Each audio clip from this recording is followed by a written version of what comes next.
I was bedridden with a fever so high that I couldn't even move. I asked my oldest son to bring me a glass of water. I thought he would at least do that for me, but instead, he came back with a glass of beer. To my shock, he splashed the beer all over me while I lay helpless in bed, burning up with fever. From the doorway, I heard a burst of laughter, and there she was, my daughter-in-law, clapping her hands and laughing along with him. My son stood there too, laughing, still holding the empty glass. I could hardly believe what was happening. Despite my fever and confusion, the scene burned clearly into my memory. "Clean the house before we get back, okay?" they said before leaving. Up until that moment, I had put up with all the selfishness from my son Riker and his wife, but this was the breaking point for me. I couldn't take it anymore. "Yes, I'll clean it," I answered, forcing the words through the pain in my throat, loud enough for them to hear as they left the house. My name is Sloane, and I'm a 71-year-old woman. I've been a housewife for most of my life. My husband, Holden, is 73 years old. Since retiring, he's been teaching calligraphy to kids at a local community center. Holden had practiced calligraphy since he was a young man, and it was always his dream to teach it once he retired. Seeing him so happy, smiling as he heads off to the center every day, brings me joy. We have 2 sons. Our younger son is married and has 2 children in elementary school. But our older son, who's 42 years old, still lives at home with us, unmarried. At least until recently. He works part-time at a convenience store at night, but only about 4 days a week. He doesn't help financially or contribute to the household at all. He's been living a lazy life, and both Holden and I have talked to him countless times, hoping he'd change, but nothing ever worked. At least he's not gambling or getting into debt, but over time, Holden and I just gave up nagging him.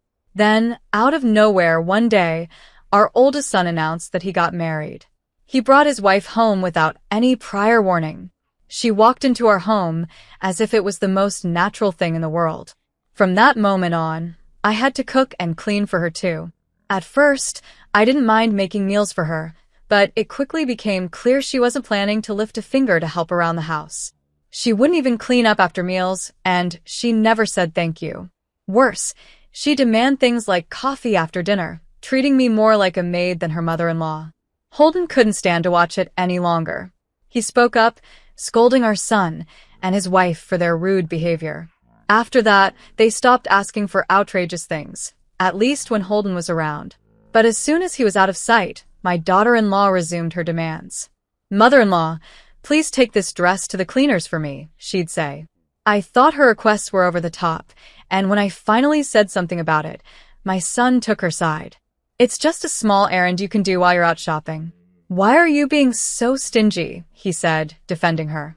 It hurt to hear him talk to me like that, especially when neither of them was contributing to the household in any way. We were feeding and housing them for free, and they had the nerve to ask for more? I thought about telling Holden, but I didn't want to cause a big argument between him and our son. So once again, I held my tongue and took her clothes to the cleaners as she asked. Usually, Holden and I visit our younger son's family in Canada twice a year. We were getting ready for another visit soon since a week-long holiday was coming up. We always looked forward to these trips. Our grandchildren had become very attached to us, and we loved spending time with them. We had already bought toys for them as gifts, and I was planning to pick up a special roll cake on our way there. When we visit, we often take the sleeper train instead of flying. The train ride gives us a chance to relax and enjoy the scenery, something you can't do from a plane. Now that we're both retired, we have the time to savor the journey. The day before our trip, I was unusually excited. After seeing Holden off to his calligraphy class, I went shopping to pick up a few last-minute things. I even stopped by a cake shop to buy some handmade cookies for the grandkids, thinking they'd last longer than the cake. As I headed home, thinking about the smiles on my grandchildren's faces, it started to rain. At first, it was just a drizzle, but soon the rain got heavier. I rushed to get home, but I ended up stopping at a convenience store to buy an umbrella. By the time I got there, though, I was already drenched from head to toe. I thought about waiting out the rain at the convenience store, but since I didn't know when it would stop and I wanted to warm up in a hot bath, I bought an umbrella and rushed home. As soon as I stepped through the door and was about to run myself a bath, my daughter-in-law appeared and said, "Sloan, are you about to take a bath? I need to go out, so let me use the bath first." "Oh, and can you start dinner early?" Without waiting for an answer, she shut the bathroom door behind her. It wasn't even her house, yet she acted like she owned it. I changed into dry clothes and started preparing dinner, trying my best to ignore her. While I was cooking, I began to sneeze. I knew it would be terrible to catch a cold the day before our trip, but I couldn't help it. Meanwhile, my daughter-in-law spent over an hour in the bathroom, lounging in the bath while I felt my body growing colder. The next morning, the day we were supposed to visit our younger son and his family, I woke up feeling absolutely terrible. My throat was sore, my nose was running, and when I checked my temperature, it was 100 degrees Fahrenheit. Sure enough, I had caught a cold from yesterday's rain. I told Holden that he should go to Canada without me because I didn't want to risk passing my cold on to our grandchildren. Holden suggested that we cancel the trip, but since we had already bought the sleeper train tickets and because we had gifts ready for the kids, I insisted he go on his own. I handed him the cookies I had bought the day before and reassured him that it was just a minor cold and that I would be fine after resting and taking some medicine. Before he left, Holden spoke to our eldest son and his wife. He told them I wasn't feeling well and made them promise to help with the housework while he was gone. After waving goodbye to Holden, I was about to crawl back into bed when I overheard my son and his wife talking. "Oh, what a hassle. It's just a cold, right? But at least now that Dad's gone, we can relax," I heard them say. I was stunned. How could they be so ungrateful when they were living in our house, without paying a single bill? Yet this was typical behavior from them. You know the only reason you're able to live like this is because of your father, right? I finally confronted them, unable to stay silent any longer. Riker and his wife didn't take kindly to my words. My son snapped back, "We're doing you a favor by staying with you in your old age." "Yeah, most people don't want to live with their in-laws," his wife added, as if she had forgotten they were the ones who moved in with us uninvited. It was ironic, really, that they acted like they were doing us a huge favor when it was clearly the other way around. Feeling miserable and too tired to argue, I dragged myself back to bed, hoping to get some rest. Later that evening, though, my daughter-in-law barged into my room and woke me up. "Mother-in-law, you're not planning on skipping dinner just because you're a little sick, are you? You know I can't cook." I couldn't believe what I was hearing. A grown woman, 33 years old, telling her sick mother-in-law to cook just because she didn't know how to? I was too weak to argue and just wanted to rest. I wished Holden had warned them more sternly before he left that morning. Still, I forced myself to ignore her and try to go back to sleep. But my daughter-in-law wouldn't leave until I dragged myself out of bed to make something for them to eat. In the kitchen, I started preparing a simple meal. As I worked, Riker came home, barely acknowledging me even though I was visibly sick, wearing a mask. He acted as if everything was perfectly normal. Without a second thought, he demanded, "Hey, the bath isn't ready yet." They didn't care whether I was ill or not. I knew there was no point in arguing with them, so I finished making dinner as quickly as I could and prepared the bath afterward. When I returned to the living room, Riker and his wife were happily chatting away as they ate the meal I had just cooked. Between bites, my daughter-in-law casually mentioned, "We're going on a trip abroad the day after tomorrow, so don't get us sick with your cold." I was shocked.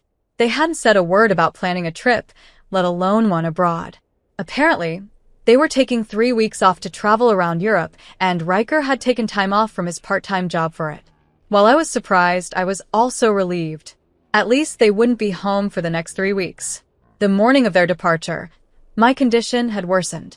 My fever had spiked to nearly 103 degrees Fahrenheit, and I felt so weak that I couldn't get out of bed. My head pounded, and I was desperately thirsty, but I couldn't even lift myself to get a drink. Just then, Riker came into my room. Without a hint of concern, he said, "Hey, make us some food. You can still cook, even if you have a cold." I couldn't hold back my tears as I lay there, my own son demanding that I cook for him when I was too ill to even move. "Eat out," I muttered through my tears, finally too exhausted to care anymore. I was lying in bed, feeling weak and burning up with a high fever. I could barely move, so I asked my oldest son to bring me a glass of water, hoping he would help me in my time of need. But instead of water, he came back with a glass of beer. To my shock, he didn't hand it to me. He threw it all over me while I lay there helpless. I was soaked and stunned. From the doorway, I heard laughing, and when I looked, my daughter-in-law was standing there, clapping her hands and laughing right along with him. My son, still holding the empty glass, was laughing too. I was feverish and confused, but that moment was seared into my mind as clear as day. Before they left, they casually said, "Make sure to clean the house before we get back, okay?" That was the last straw. I had endured enough of Riker and his wife's selfish behavior, but this was too much. Forcing myself to speak through the pain in my throat, I said, "Yes, I'll clean it," loud enough so they could hear me as they walked out. My name is Sloan, and I'm a 71-year-old housewife. My husband, Holden, is 73 and retired. Since he stopped working, he's been teaching calligraphy to children at the local community center. He's been passionate about calligraphy since he was young, and it was always his dream to teach it once he retired. Seeing him so happy heading to the community center every day with a smile makes me happy too. We have 2 sons. Our younger son is married and has 2 wonderful children who are still in elementary school. But our eldest, Riker, who's now 42, still lives with us. Up until recently, he wasn't married, and even though he works part-time at a convenience store, it's only about 4 days a week. He doesn't contribute to the household financially or otherwise and spends most of his time lazing around. Holden and I have had countless talks with him about his lack of responsibility, but nothing ever changed. At least he wasn't gambling or in debt, so after a while, we stopped nagging him. Then, out of nowhere, one day, Riker suddenly announced that he got married. He brought his wife home without any warning, and she moved in as if it was the most natural thing in the world. From that day on, I had another person to take care of. At first, I didn't mind cooking for my new daughter-in-law, but I quickly realized she had no intention of helping out around the house. She wouldn't even clean up after herself, and not once did she say thank you for the meals I prepared. Instead, she began making demands, like asking me to serve her coffee after dinner, as if I were a maid. Holden couldn't stand seeing this anymore. He confronted Riker and his wife, scolding them for their rudeness. After that, they stopped making unreasonable demands, at least when Holden was around. But as soon as he wasn't there, my daughter-in-law went back to her usual ways. "Mother-in-law, can you take this dress to the cleaners for me?" she'd ask, every time acting like it was a favor I should be happy to do. I finally got fed up and told her she was being too selfish. But when I did, Riker took her side. "Why are you being so stingy, Mom? It's just something you can do while you're out shopping," he said, defending her. It hurt to hear him say that, especially since neither of them contributed anything to the household, yet they were living off of us for free. I thought about telling Holden about it, but I didn't want to stir up trouble between him and Riker. So, once again, I bit my tongue and took her clothes to the cleaners. Holden and I usually visit our younger son's family in Canada twice a year, and we were planning another trip soon because a week-long holiday was coming up. We love these trips, and our grandchildren have grown quite close to us. We had already bought some toys as gifts for them, and I was planning to pick up a special roll cake for the family on our way. We usually take the sleeper train when we visit them, rather than flying. The train ride is relaxing, and we enjoy the scenic views. Now that we're both retired, we have time to appreciate these little moments. The day before the trip, I was feeling unusually excited. After Holden left for his calligraphy class, I went out to do some last-minute shopping. While I was out, I stopped by a cake shop and bought some handmade cookies for the grandkids, thinking they'd last longer than the roll cake I had planned to buy. On my way home, I couldn't help but think about how excited our grandchildren would be to see us. But as I was walking back, the weather took a turn, and it started to drizzle.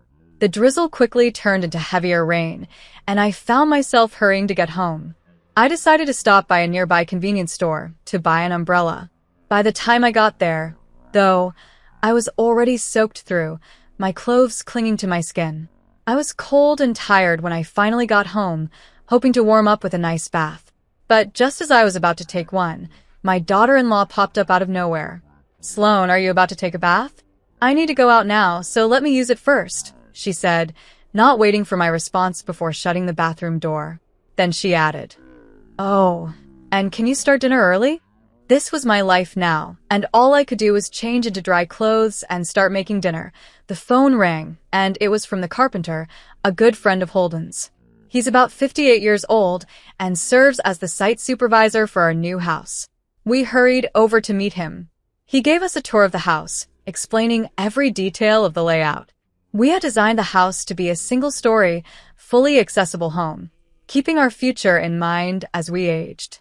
As we walked through, I was blown away by how beautiful the house turned out, even better than I had imagined. I could already picture us living there, enjoying our retirement. Some furniture that had been left in the living room was moved by the carpenters. When I thanked them, they simply smiled and said, "It's no problem. Holden helped us out a lot back in the day, so this is nothing." And with that, Holden and I moved into our new home. It was more comfortable than we could have ever dreamed, and for the first time in a long time, our lives were peaceful. Without our eldest son, Riker, and his wife around, we could finally relax. However, about a month after settling in, the peace was shattered. One day, without any warning, our son and his wife showed up at our new house. We hadn't told them where we'd moved, and we were certain our younger son, Grady, hadn't either. It seemed they had hired a private investigator to track us down. "Hey, it's not fair that you sold the old house, threw away our stuff, and moved into this nice place without us. I'm your eldest son, so I have the right to live here too, don't I?" Riker demanded, glaring at us while holding large bags, clearly intending to move in. We were stunned. We had hoped to cut ties with them, but here they were, standing on our doorstep, determined to invade our lives once again. At that moment, Grady came around the corner from the back of the house. "What are you two doing here? Come to cause more trouble?" he asked, disbelief written all over his face. His wife and their 2 children, Delaney and Weston, were with him. They had come to visit us for a week, to see the new house and spend time together. They had just returned from a quick trip to the nearby convenience store. "Who are they? Are they bad people?" asked Delaney, our sweet 5th grader, her innocent voice cutting through the tension. Holden, who had been about to shut the door on Riker and his wife, suddenly had an idea. "While Grady's family is staying with us for the week, you two can stay here as well. But let me be clear, this is temporary. I won't allow you to squat here indefinitely," he said firmly. Reluctantly, we welcomed everyone into the house.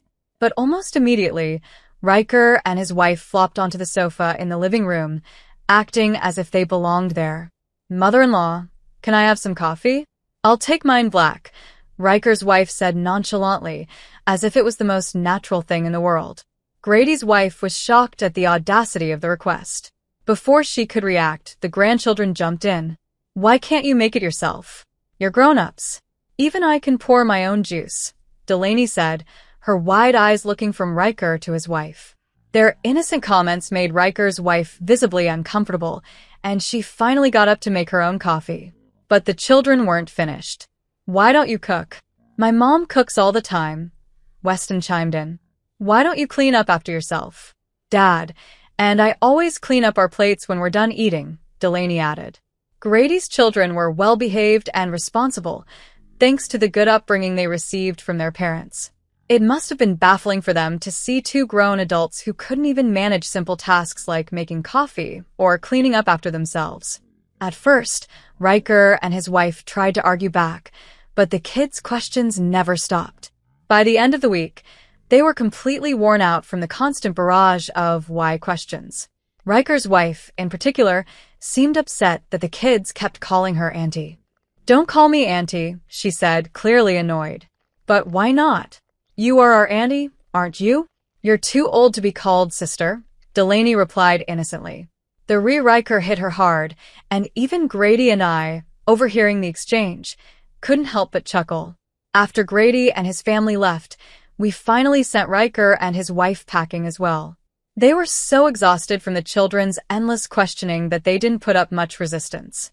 It was a relief to get them out of our home. A few months later, we received a message from Riker asking, "Can you lend us some money?"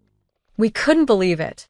They had lived off us for years, staying in our home and eating our food without contributing a penny.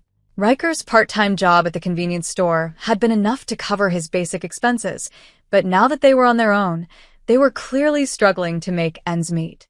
His wife still had no intention of working, and they were spending money like they had it to spare, which they didn't.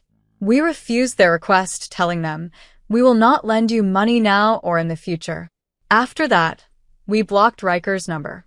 A few days later, while Holden and I were out, we got a call from our home security company. There had been an intruder in our house. When they sent us the video footage, we were stunned to see that it was Riker and his wife trying to break into our home through a window. It was pitiful. They had resorted to trying to steal from us because they were broke. At least they hadn't caused harm to anyone else, but it didn't make the situation any less heartbreaking. Security caught them in the act, and they were handed over to the police. Although they were released because they were family, they were given a stern warning. Since then, we haven't heard from them. They stopped trying to force their way into our home, and we've blocked all their calls. Grady also received a request for money from Riker, but like us, he refused. Riker had apparently borrowed money from loan sharks and was now on the run because he couldn't pay it back. "You made your choices. Pay back the money yourself," Grady told him before blocking his number too. We don't know what became of Riker and his wife after that. We chose to move on, cutting ties with the people who once threw beer on me while I was sick in bed. Without them in our lives, Holden and I are enjoying the peace we've long deserved. Now, Holden teaches calligraphy at home in a special room we designed just for him. When Grady's family comes to visit, the grandchildren join other kids in taking calligraphy classes, making new friends, and having a great time. I am so thankful for these peaceful days, and I make sure to savor every moment.